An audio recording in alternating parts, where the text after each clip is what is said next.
warahmatullahi wabarakatuh. Bismillahirrahmanirrahim. Wassalamu ala asyrafil anbiya'i wal mursalin wa ala alihi wa sahbihi wa man tabi'ahum bi ihsanin ila yaumiddin. Amma ba'd. Alhamdulillah, syukur Allah Subhanahu wa taala. Takdir Allah sejak azali, Allah Taala berikan, Allah Taala jadikan kita bersama-sama sambung belajar ataupun mengkaji ilmu tauhid khasnya dan ilmu agama yang lain hampir. Seperti biasa pemberian salawat Ibrahimiyah kita bersama-sama. Allahumma salli ala Muhammad wa ala ali Muhammad kama sallaita ala Ibrahim wa ala ali Ibrahim. Barik ala Muhammad wa ala ali Muhammad kama barakta ala Ibrahim wa ala ali Ibrahim fil alamin innaka Hamidum Majid. Alhamdulillah. Yang bersedia berpengurusi Masjid Taman Sri Kelang Perjalanan yang biasanya bersama di masjid bersama imam dan muslimin muslimat yang dirahmati Allah Subhanahu wa taala. Baik. Sebelum kita sambung bacaan kitab Aqidatul Najim, ini kita tangguhkan untuk sementara sebab saya suka untuk menunjukkan senang ceritanya dalil sambutan Maulidul Rasul sallallahu alaihi wasallam daripada satu kitab yang bernama Al-Bayan. Kitab ini diterbitkan oleh Sekretariat Menangani Isu-Isu Akidah dan Syar'iyah Majlis Agama Islam di Johor yang ditulis oleh Haji Zainal Sakiban Al-Jauhari. Ulama Johor. Jadi buku Al-Bayan ini atau kitab Al-Bayan ini makmur saya dapat daripada datang ke Johor. Dia guru Al-Quran, beritahunya Al-Quran datang ke Johor. Lalu dapat hadiah kitab Al-Bayan ini berkasih saya 16 juzuk. Jadi satu juzuk yang pertama ni tajuk khas iaitu sambutan Maulidul Rasul bila Abdullah tajuknya tu tanya soal. Maknanya adakah sambutan Maulidul Rasul itu bid'ah atau tidak? Bid'ah itu apa? Perkara yang tak pernah dibuat oleh Rasulullah SAW. Manakala dhalalah itu apa? Iaitu sesat. Jadi bid'ah dhalalah, bid'ah yang sesat. Perkara baharu yang Rasulullah SAW tak pernah buat dan sesat. Makna sesat ni boleh jadi dapat dosa lah jika melakukan. Baik, jadi adakah benar atau tidak maka dibahaskan oleh buku. Saya bacakan tuan-tuan dengar. Sambutan Maulidul Rasul. Bismillahirrahmanirrahim. Alhamdulillahirabbil alamin. Wassalatu wassalamu ala sayyidina Muhammad wa ala alihi wa sahbihi ajma'in. Muqaddimah. Sambutan Maulidul Rasul merupakan satu amalan masyarakat Islam untuk memperingati hari keputraan junjungan besar kita Nabi Muhammad sallallahu alaihi wasallam. Baik, sebelum tu kenapa kena baca dalil Maulidul Rasul? Yang pertama, supaya kita golongan Ahli Sunnah wal Jamaah yang menyambut amalan sambutan Maulidul Rasul sallallahu alaihi wasallam ini, saya kiralah eloklah kiranya kalau kita beramal dengan ilmu, bukan kerana adat semata-mata. Kalau ditanya orang kenapa buat sambutan Maulidul Rasul, kalau tak tahu buatlah. Bukan itu jawapannya yang baiklah. Kan? Jawapannya sekian-sekian kerana dalilnya sekian, dalam Quran, dalam hadisnya, dan pandangan ulama-nya begitu. Itu lebih baik lagi. Yang kedua, kita nak menolak fahaman-fahaman yang bukan ahli sunnah wal jamaah, yang menentang sambutan oleh Rasul sallallahu alaihi wasallam.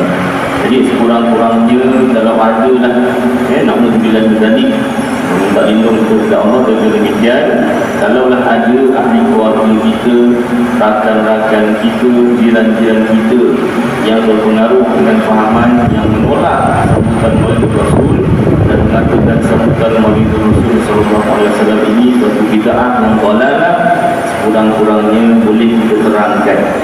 Adalah dari Quran hadisnya. Dia sini aku tak ingat, tapi kau tengoklah video YouTube Ustaz Aidil. Kan contohnya lah. Kalau ingat lagi bagus.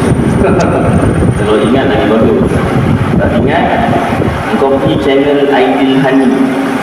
Dia ada banyak tu, tapi yang ceramah lah. Jangan yang Aidil Hani tapi apa nama vlog sana, vlog sini, apa semua tak. Gaming ke bukan. Itu bukan Ustaz je lah.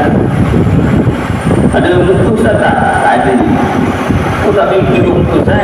Saya tak nak hobi. Susah hobi tu. Jadi suara dengan apa nama gambar kitab je cukup dah. Baik.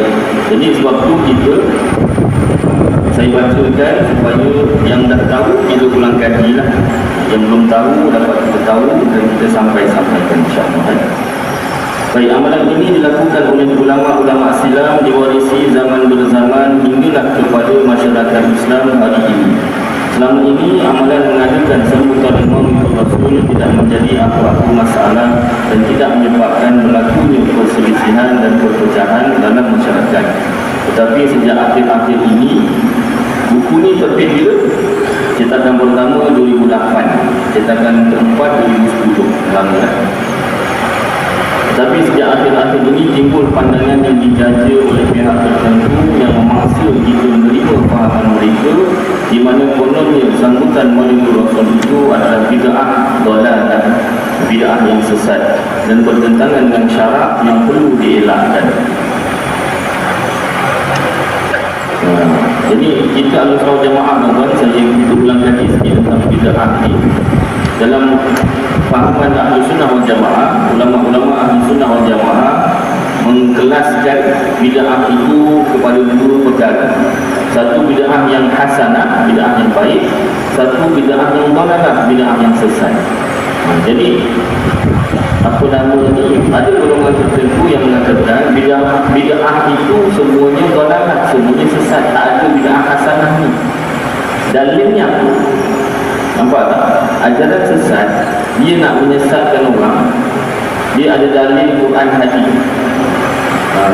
Kita Ahlussunnah wal Jamaah jangan terpengaruh jika ada ajaran sesat yang menyampaikan sesuatu ajaran sesat, dalilnya Quran, dalilnya hadis. Jangan terus percaya. Tetapi Quran hadis kan betul kan? Quran betul, hadis betul. Pemahaman Al-Quran, pemahaman hadis itu yang barangkali jadi salah. Macam mana kita nak tahu dia betul tak betul kan? Quran tadi. Caranya Al-Quran wajib rujuk kitab tafsir, hadis wajib rujuk kitab syarah hadis. Kalau dibawa dalil Quran serta tafsir hadisnya, itu boleh percaya. Kalau dibawa hadis beserta kitab syarah hadisnya atau disebutkan syarah hadisnya, itu boleh pegang. Tapi kita kena kenal lah tafsir Al-Quran yang betul. Ada juga tafsir Al-Quran yang salah, yang sesat pun ada juga. Syarah hadis ada yang betul, yang sesat saya tak pasti ada juga. Tapi apa nama ni, yang betul ada, confirm ada kan? Baik. Jadi kalau apa nama ni tadi, ajaran sesat ni tadi mengatakan setiap yang bid'ah itu sesat, itu berdasarkan hadis apa? Iaitu kullu muhdatsin, tiap-tiap yang perkara yang baru, bid'atun adalah bid'ah. Maknanya Rasulullah tak pernah buat. Wa kullu bid'atin dhalalah, setiap yang bid'ah, sesat. Setiap yang Nabi tak pernah buat, sesat. Dia pegang pada hadis tersebut. Maknanya tak ada bid'ah hasanah. Sedangkan ada satu lagi hadis, saya lupa Arabnya, bahasa Melayunya, barang siapa mengadakan suatu perkara baharu yang baik, satu perkara baharu yang baik menurut syarat, lalu disampaikan, diamalkan oleh orang, maka orang tersebut dapat pahala, yang mengamalkan kan dapat pahala, termasuk orang menyampaikan, pahalanya sampai hari kiamat. Begitu juga barang siapa mengadakan suatu perkara baharu yang jahat, yang buruk, yang tak baik, itu menurut syarak juga, maka disampaikan kepada orang, diamalkan, orang yang mengamalkan dapat dosa, orang yang menyampaikan dapat dosa hingga hari kiamat. Daripada hadis tersebut, ulama Islam jemaah membahagikan adanya bid'ah yang hasanah, perkara yang Nabi tak pernah buat tapi baik untuk dibuat. Dan bid'ah hasanah ini ada 3 hukumnya. Ada hukum wajib, ada hukum sunat, ada hukum harus. Harus itu maknanya boleh dibuat, boleh tak dibuat. Contoh bid'ah hasanah, bid'ah yang baik, hukum wajib. Dia tu bid'ah, Rasulullah tak pernah buat tapi wajib kita buat. Ni kalau kat sekolah bagus buat soalan tekan tepuk. Cuba fikir dia. Ini bukan apa ular dalam mangkuk, tak, itu biasa. Ini yang kata akademik sikit lah, kaki-kakinya kan. Quiz. Apa dia? Bid'ah, Rasulullah tak pernah buat tapi wajib kita buat. Umat Nabi Muhammad wajib buat. Ni mula-mula kan, mainkan buka kitab lah, tengoklah search internet kalau ada. Baik, jadi jawapannya tak, kalau masjid saya tak buat lah apa yang dulu soalan dia sini kalau masjid dia tanya, dia jawab apa segitulah. Masjid ada kerja rumah payah, tak datang orang. Ini yang saya kerja rumah itu yang kena fikirkan. Yang mesti ke apa? Macam-macam mesti kan macam tu kan. Cara kata, ni buat ni, cari. Kita ni cari kan. Baik. Salah satu contoh bid'ah Rasulullah tak pernah buat tapi wajib kita umat Nabi Muhammad buat. Pengumpulan dan pembarisan ayat Al-Quran. Zaman Rasulullah, Al-Quran tak dikumpulkan. Sahabat ada tulis sikit, sahabatnya ada tulis sikit, bergabunglah. Ada sahabat dihafal, Rasulullah apa nama sampaikan waktu dihafal. Jadi setelah wafatan Rasulullah SAW, zaman Khalifah Abu Bakar radhiyallahu anhu, Sayyidina Umar datang berjumpa Sayyidina Abu Bakar. Masa itu Sayyidina Abu Bakar Khalifah. Sayyidina Umar beri cadangan, boleh tak kalau kita kumpulkan Al-Quran? Apa jawab Sayyidina Abu Bakar? Aku tak akan kumpulkan Al-Quran sebab Rasulullah tak pernah kumpulkan Al-Quran. Itu perkara bid'ah, aku tak berani buat. Sayyidina Abu Bakar ni hati-hati, dia sangat hati-hati, berwaspada, jaga-jaga. Jangan sampai buat perkara yang baharu yang Rasulullah tak pernah ajar. Pernah suatu ketika dalam kitab Fadailul A'mal ada kisah sahabat. Sayyidina Umar, Sayyidina Abu Bakar tak nyenyak tidur. Miring ke kanan tak nyenyak tidur, miring ke kiri tak nyenyak, terlentang tak nyenyak, menyerah makhluk. Tak menyerah. Jadi anak beliau Aisyah radhiyallahu anha tanya ayah, ya kenapa ya boleh tidurnya? Tanya kenapa?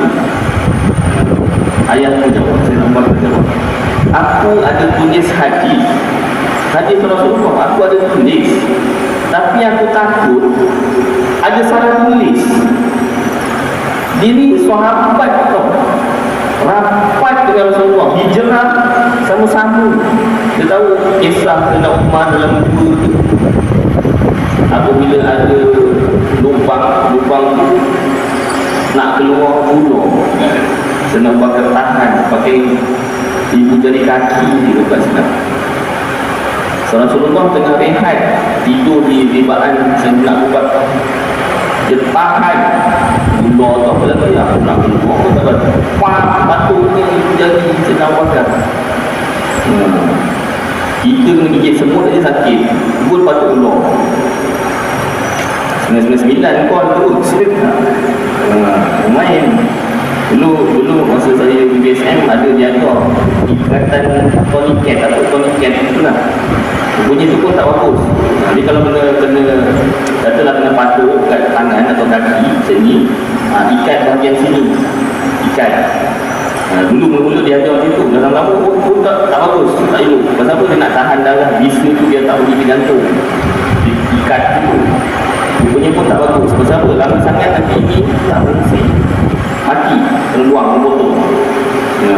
Habis macam mana?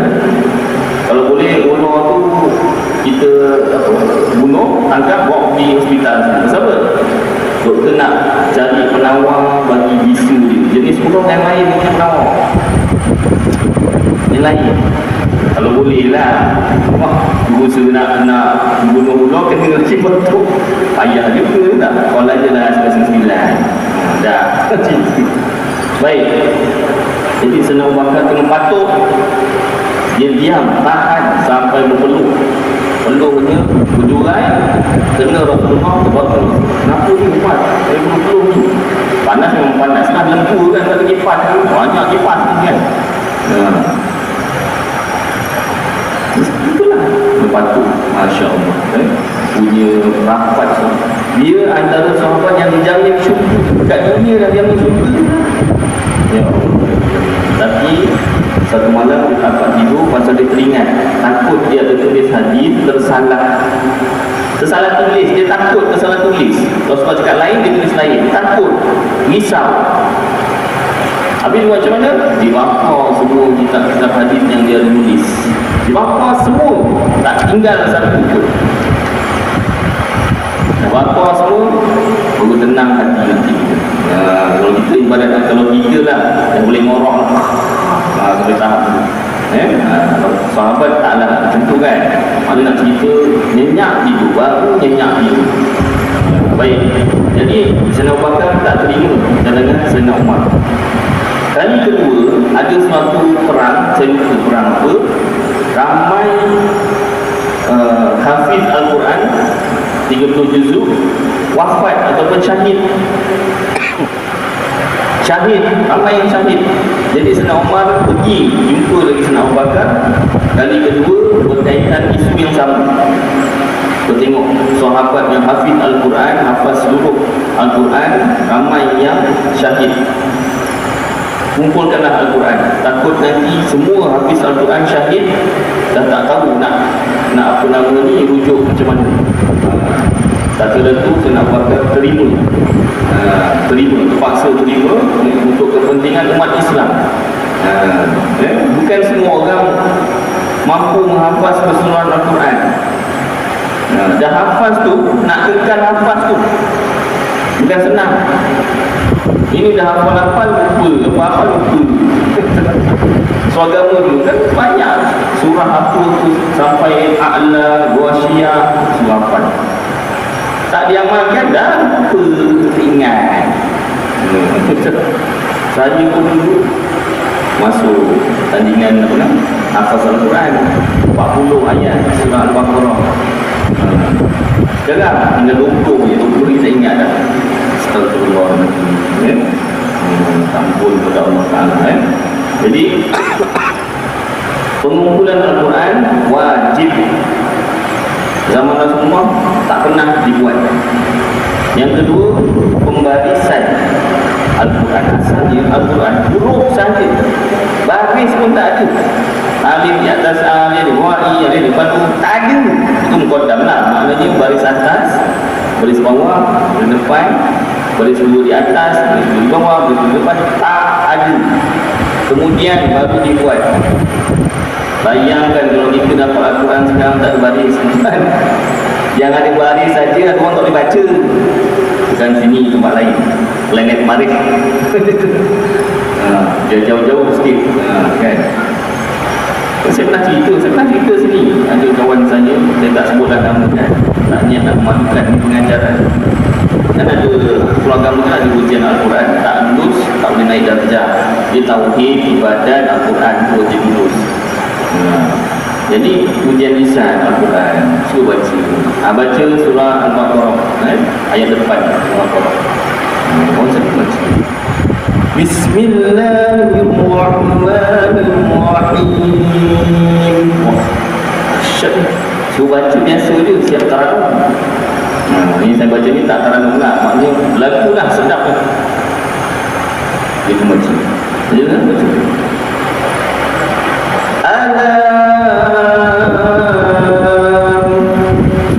Mana datang alaf ni? Alif lam mim. Alam. Alam tu apa? Kemana? Alif lam mim alam jadinya. Nampak? Itu ada baris, bukan baris lah, bukan mat, bukan ada mat. Bayangkan kalau tak ada baris, apa jadi? Boleh nyebut ke tidak wal Quranil Hakim, semua disebut ke tidak? Kan? Jadi itu bid'ah. Pembarisan Al-Quran itu baris atas bawah depan bid'ah. Zaman Rasulullah tak pernah dibuat, tapi wajib dibuat untuk kepentingan umat. Ya? Baik. Itu contoh, salah satu contoh bid'ah tapi wajib dibuat. Itu bid'ah yang hasanah, bid'ah yang baik. Ya, ada bid'ah yang sunat dan ada bid'ah yang harus. Bid'ah yang harus, contoh inilah sambutan oleh Rasul sallallahu alaihi wasallam. Baik. Sambung sini ya. Itu sebut sedikit tentang bid'ah ya.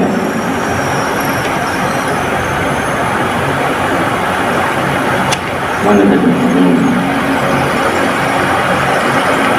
Golongan ini, golongan yang mengatakan sambutan oleh Rasul di bid'ah dalalah, menguji kekentalan iman penganut Ahlu Sunnah wal Jamaah seperti halnya golongan Mu'tazilah dahulu membangkitkan masalah Al-Quran itu makhluk kerana mereka menjadikannya sebagai akidah dan rukun agama.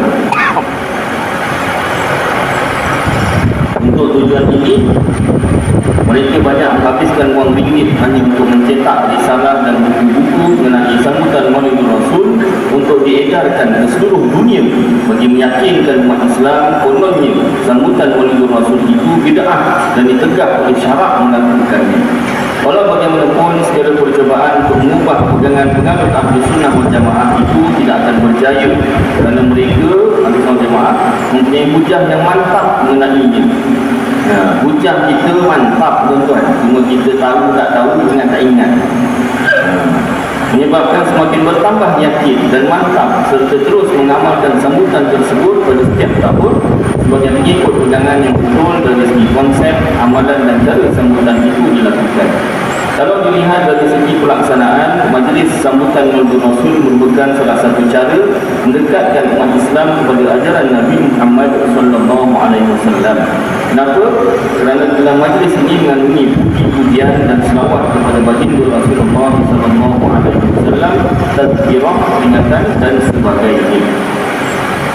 Tujuan sambutan Maulid Rasul, asal sambutan Maulid Rasul itu ialah orang ramai berkumpul beramai-ramai untuk mendengar bacaan Al-Quran, membaca sirah, sejarah atau ceramah mengenai perjuangan Nabi Muhammad sallallahu alaihi wasallam. Di majlis seperti ini, penekanan selalunya diberikan oleh penceramah untuk menghuraikan sirah Nabi sallallahu alaihi wasallam, sejarah perjuangannya menegakkan agama Allah di Mekah dan Madinah, pengajaran dan contoh teladan yang perlu dijadikan panduan dan amalan. Ini bertujuan untuk memberikan rangsangan dan nasihat yang boleh mendekatkan hamba kepada Tuhan. Melalui petunjuk dan bimbingan yang dibawa oleh Rasulullah SAW, itulah umat manusia mendapat petunjuk daripada kegelapan syirik kepada cahaya iman. Sambutan Maulidul Rasul bertujuan untuk mengagungkan Nabi Muhammad sallallahu alaihi wasallam. Mengagungkan tapi taklah sampai ke tahap Tuhan.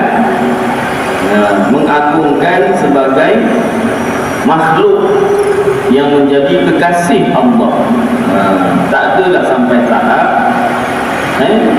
mengagungkan itu sampai mengatakan Nabi Muhammad itu Tuhan, tidak. Itu pun penting juga untuk kita ulang kaji, ya. Dengan melahirkan, macam mana nak mengagungkan Nabi Muhammad sallallahu alaihi wasallam, dengan melahirkan kegembiraan di atas keputeraan baginda, kelahiran baginda. Di samping melahirkan rasa syukur kepada Allah kerana mengutuskan Rasul yang memandu mereka ke jalan yang benar dan lurus. Kita kena bersyukur Allah Ta'ala utuskan Rasul kepada kita. Allah Ta'ala apa hukumnya Allah Ta'ala mengutuskan Rasul? Kita dah belajar tauhid, tuan-tuan. Allah Ta'ala utuskan Rasul, hukumnya harus sahaja, bukan hukum syarak, hukum akal. Allah Ta'ala boleh mengutuskan Rasul dan boleh tidak mengutuskan Rasul. Tak mesti yang namanya Tuhan mesti mengutuskan Rasul. Tak wajib bagi Allah Ta'ala mengutuskan. Allah mana ada kewajipan. Allah Ta'ala kewajipan dia Tuhan, dia kewajipan dia mengutuskan. Tak, harus sahaja. Harus maknanya apa? Boleh Allah utuskan dan boleh Allah tidak mengutuskan Rasul. Tetapi Allah Ta'ala utuskan Rasul, maka wajiblah kita bersyukur, kerana Rasul menjadi panduan kita di jalan yang benar. Tapi persoalannya sekarang kita tak jumpa Rasul sallallahu alaihi wasallam secara langsung. Rasulullah dah wafat. Jadi macam mana kita nak tahu ajaran sebenar Rasulullah? Semua orang boleh klaim dia yang benar. Inilah ajaran Rasul, inilah ajaran Rasul, inilah ajaran Rasul, inilah sunnah, inilah sunnah. Kalau setakat cakap, semua orang boleh cakap. Tetapi macam mana kita nak pastikan memang benar-benar ajaran itu daripada Rasulullah SAW? Salah satu caranya dengan sanad. Dengan sanad, sesuatu maklumat keagamaan yang kita terima itu sanadnya daripada siapa? Kita dapat daripada kitab mana? Kitab itu daripada kitab mana pula? Daripada hadis mana? Hadis tersebut daripada siapa? Daripada siapa? Daripada siapa? Sampailah daripada Rasulullah SAW. Itu sebab sanad dijaga, untuk menjaga kualiti ilmu. Macam tu juga dekat universiti. Kalau tuan-tuan yang belajar universiti, ataupun ahli keluarga yang belajar kat universiti, biasa nak buat sesuatu apa dipanggil tesis. Kalau bachelor tak dipanggil tesis, latihan ilmiah. Master baru tesis. Masa kawan-kawan saya buat bachelor kemarin, buat jazah sarjana muda, sibuklah bercakap ni nak buat tesis. Dan cara saya dengar marah, awak tu baru ijazah sarjana muda, latihan ilmiah, gasan tesis tu master. Wah, marah. Macam tu punya. Belum master, belum tesis, baru latihan ilmiah. Dia nak belagak sangat. Jangan ingat punya latihan ilmiah tu dia mengubah dunia. Wah, dengan perasan. Pesanan kecara saya. Baik. Jadi nak buat tesis atau latihan ilmiah tu pun mesti ada rujukan. Tak boleh sebarang-barang tak ada rujukan, tak boleh. Tak sah awak punya latihan ilmiah, tak boleh dapat sebelum ijazah tu. Ijazah tu pun kalau baca betul-betul dianugerahkan, bukan layak terima, tak, dianugerahkan. Ya tak? Baca betul-betul ijazah tu dianugerahkan. Bukannya ni telah layak menerima sijil, tak, dianugerahkan. Baik, kenapa? Kena ada rujukan paling kurang 10 tu kira citanya tu markah rendah. Islam si minus, kan? Mesti ada 10 atau lebih lagi bagus rujukan. Tak kira lah tiru ke tak tiru, biasa tak mesti ni tiru sini dia kena pensyarah saya. Ni buku ni awak tulis rujukan awak di mana, buku ni nak tengok. Nak tengok.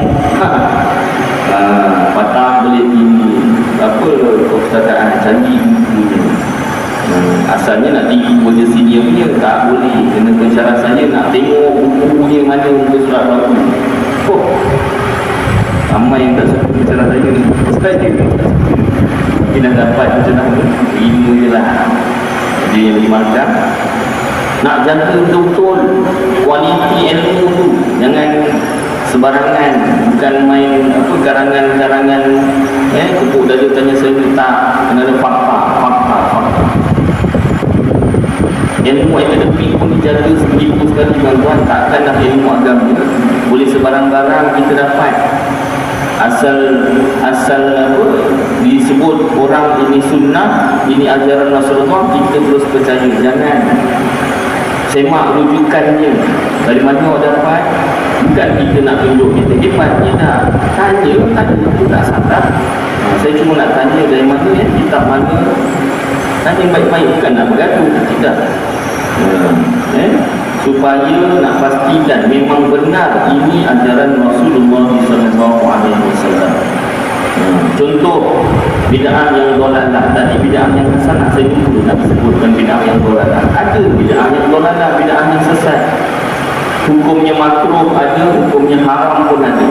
Contoh bid'ah dolalah, bid'ah yang sesat, yang haram, iaitu fahaman atau kepercayaan Allah pinjamkan kuasa pada makhluk. Saya dah sebut banyak kali, aku ulangkan. Dalam kitab-kitab tauhid, ulama Ahlus Sunnah wal Jamaah menerangkan fahaman Allah pinjamkan kuasa pada makhluk ini adalah bid'ah. Rasulullah tak pernah berfahaman Allah pinjamkan kuasa pada makhluk. Dari segi kafir atau tak kafir, murtad atau tidak murtad, ada dua pendapat ulama. Imam Abul Hasan Al-Ash'ari kata fahaman Allah pinjamkan kuasa pada makhluk jatuh murtad kalau dia orang Islam, itu adalah fahaman kafir, bukan Islam. Dan Ahlus-Sunnah Jamaah dalil sebab kuasa Allah jadi dua atau lebih, sudah tidak esa Allah Ta'ala pada sifatnya. Manakala pendapat itu pendapat yang agak lemah. Pendapat yang kuat, pendapat Imam Abu Mansur Al-Maturidi yang mengatakan fahaman Allah pinjamkan kuasa pada makhluk ini tidak kafir, tidak murtad, tetapi ahlul bid'ah dan fasik, berdosa besar. Dalilnya dia tak kafir sebab dia masih kata kuasa itu daripada Allah, bukan daripada makhluk. Tapi ahlul bid'ah maknanya berfahaman dengan fahaman yang tak pernah dibawa oleh Rasulullah SAW. Itu contoh bid'ah dalalah, bid'ah yang sesat. Jadi hadis yang mengatakan kullu muhdatsin bid'atun wa kullu bid'atun dalalatun, setiap yang baharu itu bid'ah dan setiap yang bid'ah itu sesat, itu berkaitan tentang tauhid. Dari segi akidah, kalau ada perkara baharu itu bid'ah dan perkara bid'ah itu bid'ah dalalah. Baik, kita sambung baca.